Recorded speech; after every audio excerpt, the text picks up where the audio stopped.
講你都唔信啊！團費唔使3000蚊就去到西藏8日，仲要係搭飛機往返香港添㗎。今次我哋會自費實測，到底呢個團有啲乜嘢玩，有啲乜嘢食，會唔會有伏位？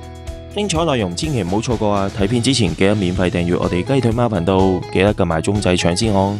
大家好，歡迎收睇雞腿貓頻道。今集我哋會參加八達旅遊所舉辦嘅西藏精品雙飛8天團。呢一個團最吸引到我嘅地方就係喺香港機場往返拉薩嘅。呢8日行程呢會去6個精選景點嘅，有大家都成日聽嘅布達拉宮、羊湖、巴松措。呢個團仲會去到林芝睇桃花嘅，同埋會去埋雅魯藏布大峽谷，最後仲會去雍布拉康呢個景區。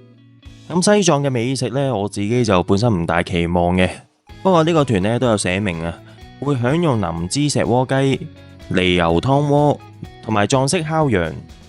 咁呢個團嘅宣傳單張啊，都寫明呢8日嘅行程，每一日會去嘅地方同埋食嘅嘢啊。8日嘅行程會住4間唔同嘅酒店嘅。咁當時呢個團呢就要指定日子出發嘅，成人每位嘅團費啊係2999蚊。咁喺我報團之前啊，都有比較過其他旅行社所搞嘅西藏團，最後就覺得八達旅遊呢一個西藏團適合自己多啲，所以就報咗呢一個團啦。出發前幾日，八達旅遊嗰邊呢就會發個 WhatsApp 俾我哋團友，提醒我哋團友集合嘅地點、時間、導遊嘅名同埋旗號，最重要就有導遊嘅聯絡電話同埋 WhatsApp， 有啲咩問題又可以即刻問佢哋啊嘛。出發當日，我哋晏晝1點鐘就嚟到香港國際機場。去到 L 閘口啊，同導遊嗰邊報到。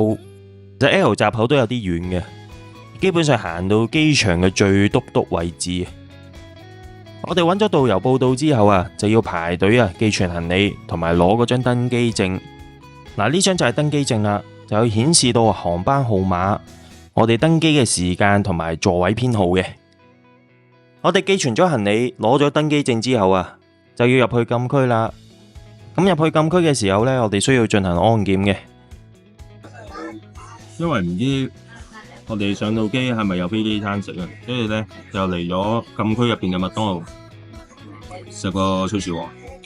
今日天氣都幾好啊，但係呢聽講拉薩嗰邊落雨啊，希望唔會啦。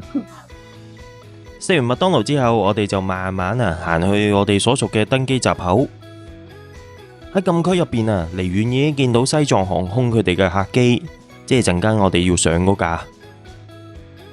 我哋出發之前呢，就準備咗個血氧計啊，方便我哋呢8日行程監測住自己嘅血氧情況。咁正常成人嘅血氧呢，就係95% 到100%嘅。我喺機場呢，就測到自己血氧係97.8%，屬於正常範圍內。咁大家都知道西藏係屬於高原嘅地方啊。如果檢測到血氧過低嘅話呢，就需要吸氧，甚至係要入醫院噶啦。咁我哋登機閘口呢，就係18呢個 number， 幾好意頭啊！我哋喺閘口出示咗登機證之後啊，就上飛機啦。咁今次我哋搭西藏航空呢一架客機，機上面呢就冇咩娛樂設施嘅，所以我哋出發前呢，就喺手機度下載定啲電影啊、電視劇，俾我哋喺飛機上面啊瞓唔着嘅時候攞嚟睇下。雖然我哋班機呢係直接去拉薩，但係中途呢就要喺成都停一停留嘅。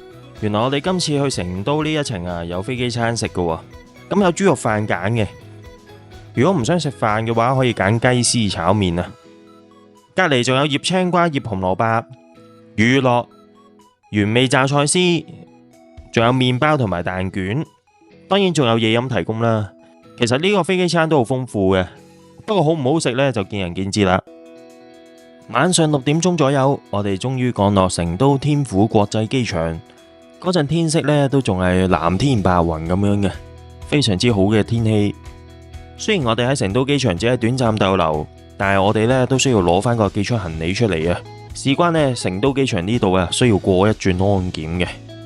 咁我哋咁多位團友過完安檢，又要上機啦，咁就要行去登機閘口嗰邊。前面嗰間叫做京東便利店啊，44呢度係啦，哇44，終於行到去啦，哇幾經波折。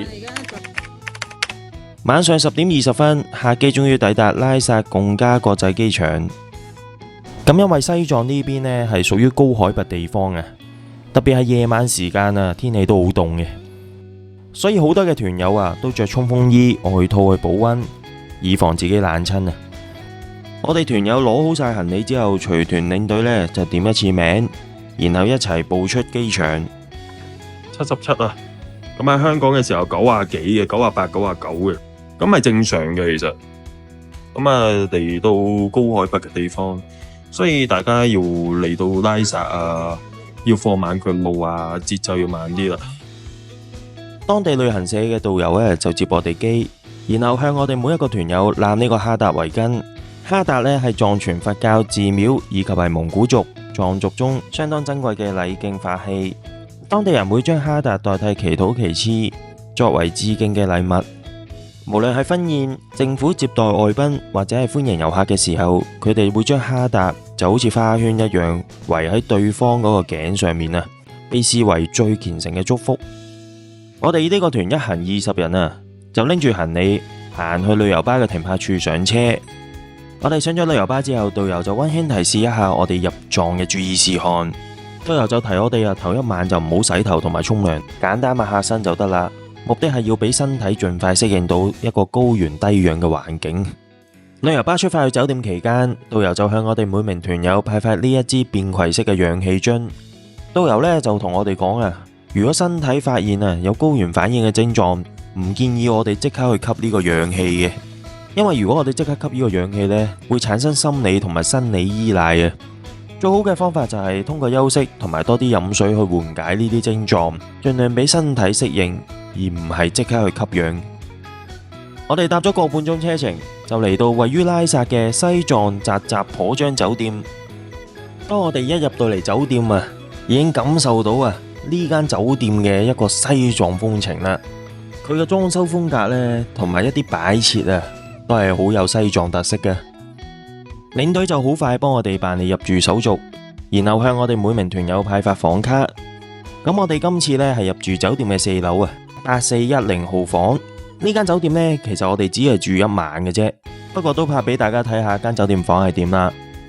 廁所方面呢，都寬敞嘅，都大嘅，洗手盆、牙刷、剃鬚刀、梳都有提供。咁啊，基本嘅洗頭水、沐浴露、毛巾都有提供。不過我哋今次第一晚就用唔着佢嘅淋浴間啊。我哋導遊都建議啊，第一晚就唔好沖涼，唔好洗頭啦，就咁抹下身就算啦。咁啊，呢個迷你吧有2支農夫山泉嘅飲用水提供啦，仲有隔籬有個迷你嘅熱水壺，比平時大陸見到嘅酒店熱水壺係細啲嘅喎。係啦，咁啊，呢個盒呢，就裝咗啲茶包咁樣啦，茶葉咁樣嘅。寢區就係咁啦。今次我哋係2張單人床啊，都幾大嘅喎個單人床。隔籬仲有張梳化床啊，係啦，呢張。跟住呢個呢，就係個書台，書台呢，咁啊有個加濕器嘅，房間都有加濕器提供嘅。咁我開着咗呢，上面會有啲噴霧咁一直會噴出嚟，增加房間裏邊嘅濕度。咁我哋因為 check in 嘅時間都夜晚12點幾啊，所以我哋呢抹下身、刷個牙就瞓覺噶啦，唔好搞咁多。電視機我哋都唔會用得着噶啦，因為我哋第二朝起身食個早餐，跟住執拾下就出門口噶啦。咁導遊都同我哋講啊，早上11點就集合噶啦，就要攞晒所有行李搭車出發去第二日嘅景點啊。因為第二日景點呢個酒店就唔會喺返呢度嘅，所以我哋個行李都盡量都唔好打開，都係拎下啲必要用品啊，即係外套啊嗰類嘅嘢就算啦。咁呢間房係供氧嘅房間啊，所以都會有供氧少少嘅供氧設備喺度。如果有身體不適呢，可以揾導遊啊，或者打去前台啦，又或者直接打120啊。即係佢哋內地嘅緊急熱線。其實我哋嚟到西藏呢啲高原地方嘅一啲非真空包裝嘅食品用品嚟到呢啲高海拔地方呢，因為個氣壓大過出邊啊，所以咧會發脹嘅喎。如果係嘢食嘅話都好啲啊。如果係一啲冇用過嘅護膚品，或者係依家見到嘅防曬乳，一打開咧就流晒出嚟噶啦，咁就會好麻煩。所以大家如果要去高海拔地方玩嘅話，建議大家咧就帶啲用過嘅護膚品啊、防曬乳，咁就避免到呢啲情況啦。行程嘅第二日，咁我就6點零鐘就起身，準備7點鐘落去酒店嘅餐廳享用自助早餐。呢度呢，就係我哋酒店房望出去嘅景觀啊！當日嘅天氣都好好啊，成個天都係藍色，而且感覺好似俾座山啊好近咁樣包圍住自己。早上嘅7點鐘，我就落去酒店地下嗰間餐廳度享用自助早餐啦。呢間酒店嘅自助早餐嘢食選擇比我想象中多，至少啲嘢食啊都啱我哋南方人啊嘛。咁呢度呢，都唔少熱盤嘢食啊。事關拉薩呢邊天氣呢，都偏凍啲啊，講緊係10度8度左右嘅天氣啊，所以我哋呢都要食啲熱嘢暖一暖個身。咁如果熱盤嘢食唔係好啱食嘅話，呢度有啲冷盤嘢食嘅，例如方包啊、蛋糕同埋沙律菜等等。最後早餐仲會有西瓜同埋橙食嘅。我哋早上11點鐘啊，就拎齊行李退房，然後上旅遊巴準備出發第2日嘅行程。咁我哋呢8日行程呢，都會搭呢架旅遊巴，周圍帶我哋去唔同嘅景點。我哋第2日行程就由酒店出發，去到西藏嘅山南市。去到嗰度呢，會先食午飯，然後有2個景點啊等緊我哋嘅。咁車程呢，大約2個鐘頭嘅。我哋旅遊巴搭到咁上下啊，係需要落車接受安檢嘅。咁可以順便呢去埋個洗手間，然後上返車繼續我哋嘅車程。下晝1點鐘多啲，我哋終於嚟到山南市。咁我哋先去昌聚園呢一間餐廳食午飯。呢一餐係我哋8日團啊第1餐團餐嚟嘅，一共有10餸1湯咁多嘅，都好豐富下嘅。味道方面呢，就見仁見智啦，我自己覺得呢都 OK 嘅，至少唔係話難食先啦。同埋我自己覺得啊，旅行社安排團餐嗰方面呢都好有心思嘅，知道我哋香港人唔食辣啊，所以好多菜式都冇加到辣。哇，好熱啊！西藏真係搞唔掂，嗰個紫外線指數啊，應該係相當之高嘅。咁啊，大家見到啦，後邊啊，其實我哋同個山都好近嘅，好似喺正喺面前咁樣。咁依家我哋身處嘅位置咧，差唔多4000海拔嘅，係啊。咁就啱啱食完飯啦，咁餐飯就唔辣嘅，知道我哋香港人食唔到咁辣啊。咁啊，全部都係清淡為主。OK 啦，咁啊團餐嚟講仲係咁啊，10個餸跟個湯啦，仲有個生果拼盤，係啦，咁啊哈密瓜嚟嘅，不過廁所啊真係搞唔掂啊，個廁所真係好臭，搞唔掂。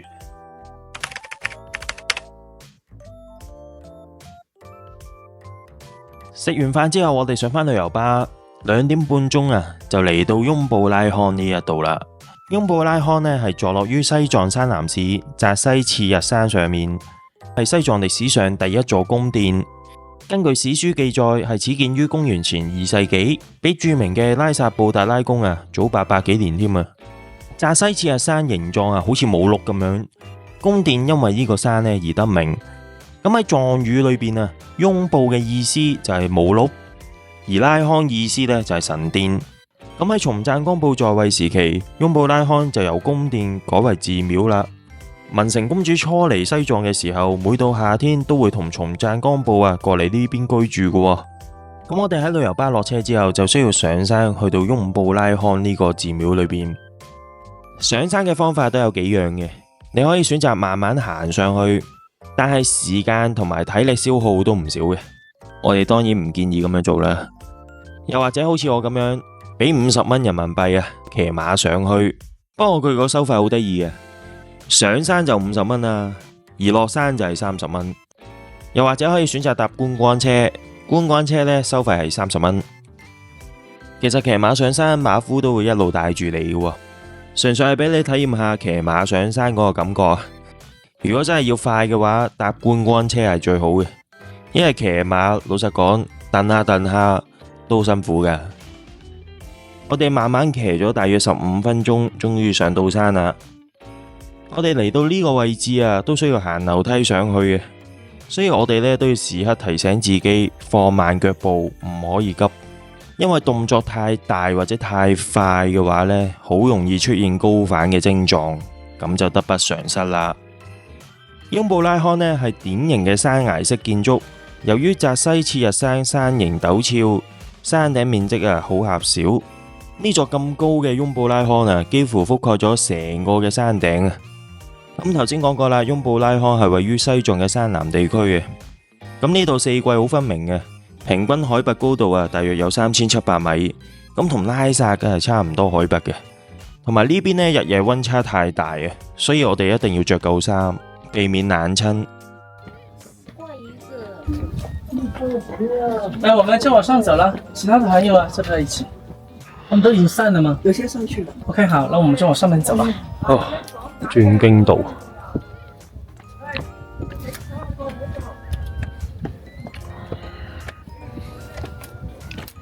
我哋行樓梯行到喘晒氣，終於嚟到翁布拉康嘅大殿。咁我哋出於尊重嘅關係，所以冇喺裏邊影相或者拍片。喺裏邊我哋會見到供奉住釋迦牟尼嘅佛像，亦都會見到松贊干布、文成公主等等嘅雕像，仲有啲壁畫喺度嘅。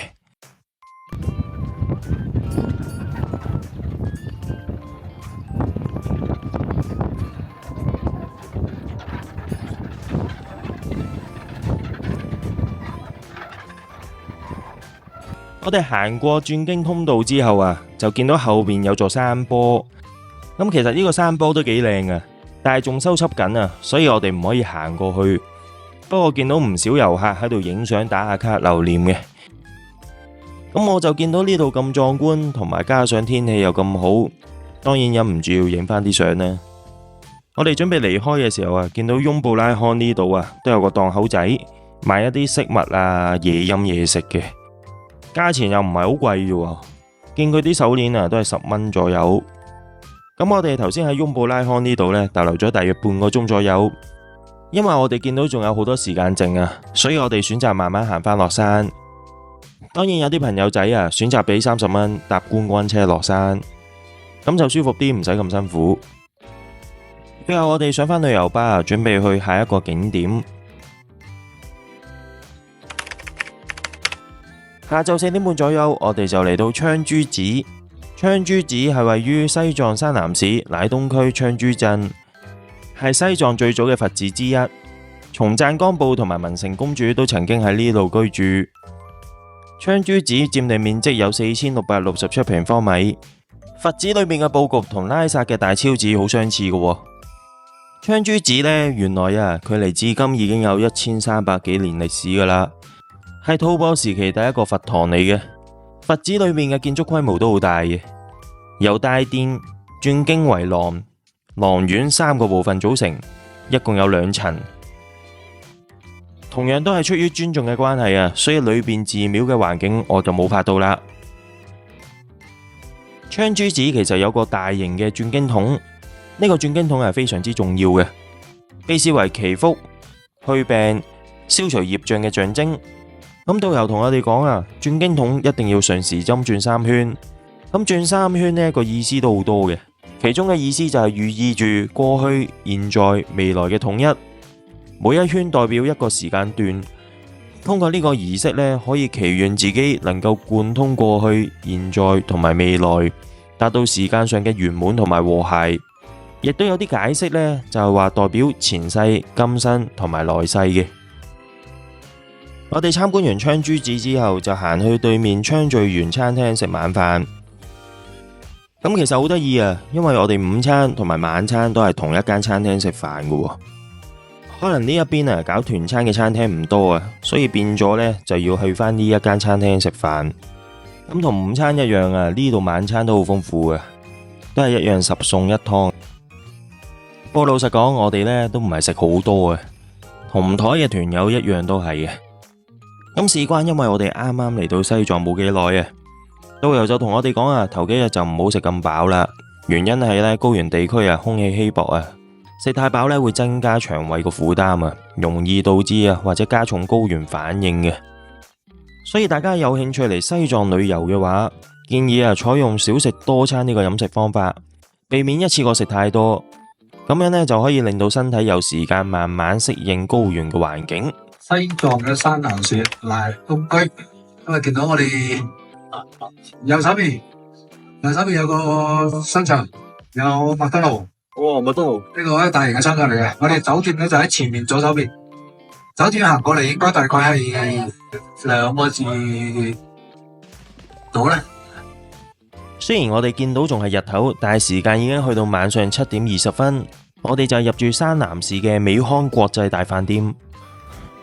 入到嚟啊，2張單人床啊，哇幾大張，同我哋第一晚瞓嘅差唔多。哇有 sofa 喎，sofa 茶几，呢度書台有加濕器。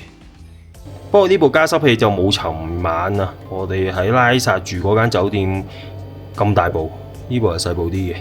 嗱，呢個床頭櫃啊，除咗有電話方便你可以聯絡酒店前台啊，同埋隔離房之外啊，上面都有充電位嘅，有 USB 充電位嘅，同埋有一啲嘅燈掣。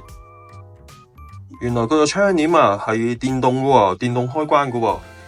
景觀啊 ，OK 嘅，有景，哇有山景啊，哇正啊，飛機，哇幾大部，哇呢個 mini bar 有水啊，有咖啡提供啊。呢個廁所咧都好大嘅喎，你睇嗱馬桶就呢邊，中間呢個咧就係洗手盆。梳洗嗰啲用品都齊啊！嗱，下邊都有毛巾啊，嗰啲俾你抹身用嘅。咁啊，企缸就係咁嘅，透明嘅，大家都可以望到啊。係啊，自己寢區嘅位置嘅花灑就喺度啦。咁啊，可以慢慢沖個靚涼。呢邊就係沐浴露啊、護膚乳啊、洗頭水。隔離仲有個香梘俾你洗手用嘅。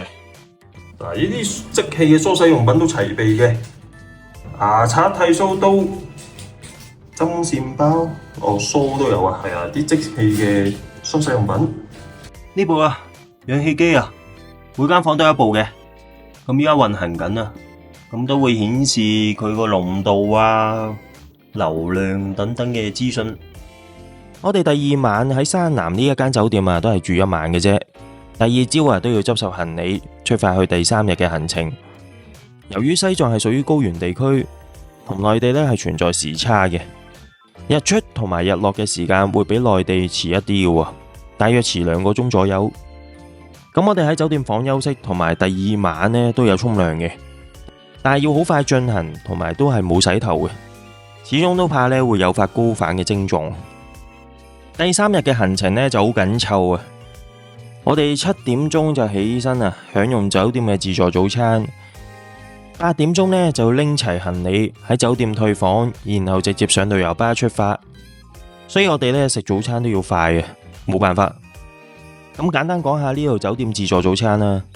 嘢食嘅選擇一定唔及第1晚喺拉薩嗰間酒店咁多，不過嘢食嘅味道質素都算係咁。頭先講過第3日嘅行程就會好緊湊嘅，我哋會去巴松措。同埋夜晚就入住林芝嘅酒店，咁因為前1晚休息都唔係好夠啊，所以我哋上到旅遊巴就爭取時間休息，補下眠先嘅。咁因為今日第3日路途比較遙遠啊，基本上有大半日時間都喺架車上面啊，所以我哋9點半左右就嚟到金丹寺服務區嗰度休息下，去個廁所嘅。呢度除咗有洗手間之外，亦都有熱水供應啊，仲有賣嘢食、嘢飲、雜貨嘅鋪頭。咁呢個服務區嘅洗手間衛生情況都 OK，可以接受嘅。咁大家都見到西藏嘅天氣其實真係好好啊，但係因為佢哋日照時間比較長嘅關係啊，所以我哋要做足防曬措施啊。如果唔係好易曬黑，甚至係曬傷嘅。早上11點幾，我哋就嚟到海拔大約有4600米嘅貢德林草原。貢德林草原位於西藏山南地區桑日縣真奇鄉，係西藏著名嘅高山牧場之一。亦都係西藏南環線同埋東環線上面重要景點之一。咁呢度出名嘅地方就係有一個好廣闊嘅草原同埋好肥沃嘅土地。呢個草原嘅總面積達到50幾萬畝嘅。我哋嚟到呢度會見到好多嘅毛牛喺度棲息，不過喺度行嘅時候都要小心啊，因為呢度地下會有好多嘅牛屎喺度嘅。我哋團友喺度影下相，打個卡之後就上返旅遊巴，出發去下一個景點。下集我哋會去到巴松措欣賞下天然嘅山景湖景，仲會去到林芝賞桃花。想睇下集嘅話，記得免費訂閱我哋雞腿貓頻道，記得撳埋鐘仔搶先看，咁就唔會錯過精彩嘅內容啦。多謝大家嘅收睇啊！如果中意我哋嘅影片，記得訂閱我哋嘅頻道，分享影片同埋讚好啊！如果對我哋嘅頻道有任何意見，歡迎大家喺留言區留言嘅。我哋下一集再見啦，拜拜。